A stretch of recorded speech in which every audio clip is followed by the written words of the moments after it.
L'histoire commence dans un cadre ancien, où les Vikings se préparent à combattre quelque chose, qui s'avère être un énorme serpent. L'histoire se déroule ensuite à l'époque moderne, où apparaît un archéologue nommé Sigurd Svendsen. Il est expert dans l'étude de l'ancien peuple nordique connu sous le nom de Viking. Sigurd est également un père célibataire qui a élevé une fille nommée Ragnhild et un fils. Le fils s'appelle Brage. En ce qui concerne son travail d'archéologue, Sigurd n'a encore rien accompli dont il puisse être fier.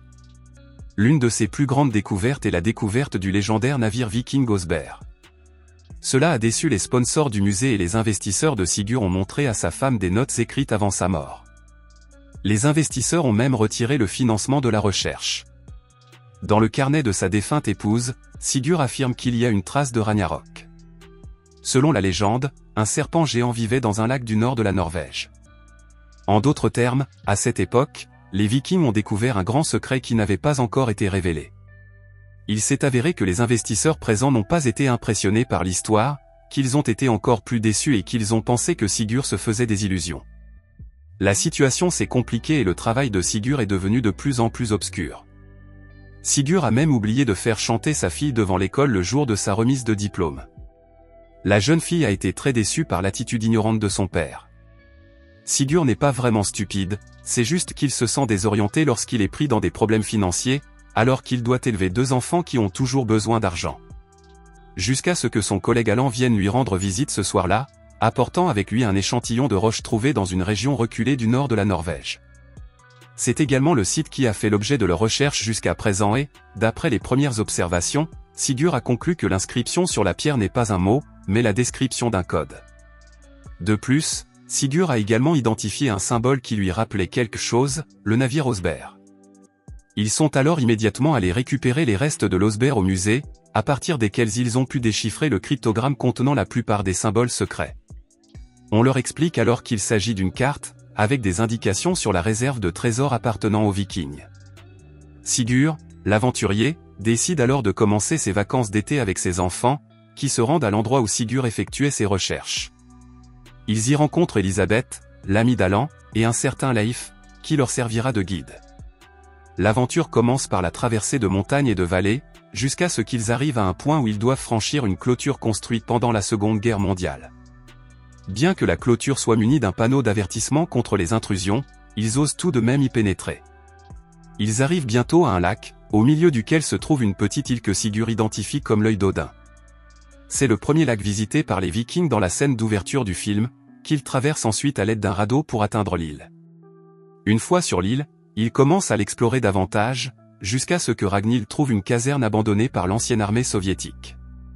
Il en va de même pour Brage, le fils de Sigurd, qui a trouvé une grande grotte qui descendait vers le bas et dont le diamètre était très important. Tous ces groupes sont descendus à l'aide de cordes, le chemin semblant être relié à la grotte suivante. Allan a trouvé un casque laissé par les Vikings ainsi que d'autres objets comme du métal et ainsi de suite. Pendant ce temps Brage a également trouvé un objet en forme d'œuf au fond du ruisseau de la grotte. Par curiosité Brage a pris l'objet et l'a mis dans son sac à dos. Avant de trouver l'œuf, Brage a crié à son père, ce qui a attiré l'attention de Leif. Intrigué, Leif découvrit ce que Brage avait trouvé, mais il cassa accidentellement un autre œuf. Alors que Sigurd s'enthousiasmait pour sa découverte, Leif sortit brusquement son arme. Apparemment, Leif ne voulait pas donner la découverte à Sigurd et à ses amis. Leif, avide, s'empare de toutes les découvertes et laisse Sigurd et les autres piégés dans la grotte. Leif, qui pense avoir obtenu un trésor, s'empresse de quitter l'île. Leif utilise un radeau pour atteindre l'endroit initial où la voiture est garée, mais il ne se rend pas compte que quelque chose du lac le hante. Il s'avère que la mer de l'œuf sur lequel Leif avait marché plus tôt le visait. Retour à la grotte où Sigurd et les autres étaient piégés. Elisabeth a été forcée d'étirer le mur de la grotte à main nue. Heureusement, elle a réussi à atteindre le sommet, puis a utilisé une corde pour aider les autres à sortir. Le radeau ayant disparu, ils n'ont plus de moyens de transport pour traverser. Sigurd décide de passer la nuit sur l'île. Sigurd parle alors à Allan de ce qui est arrivé aux Vikings sur cette île, car il ne reste que leurs casques et leurs os. Allan trouve accidentellement une défense enfoncée dans son crâne et décide de retourner à la grotte. Pendant ce temps, les 2 enfants Elisabeth et Sigurd s'endorment dans la caserne sans savoir que l'œuf dans le sac a éclos. Sigurd et Allan sont maintenant dans la grotte et, après l'avoir explorée plus avant, ils font une découverte surprenante et ne trouvent pas de trésor. Il ne trouve que des charniers. Grâce aux archives de sa femme, Sigurd conclut que cette grotte était habitée par une gigantesque créature millénaire. De plus, ils ont trouvé le crâne d'un soldat soviétique. Cela prouvait qu'ils n'étaient pas les premiers à pénétrer dans la grotte pour en apprendre plus sur les Vikings. Soudain, un rugissement retentit dans la grotte. Sigurd et Allan s'enfuyaient, de là où ils s'étaient cachés, ils voient passer un très gros serpent. Pendant ce temps, dans la caserne, un bébé serpent apparaît pour réveiller les enfants.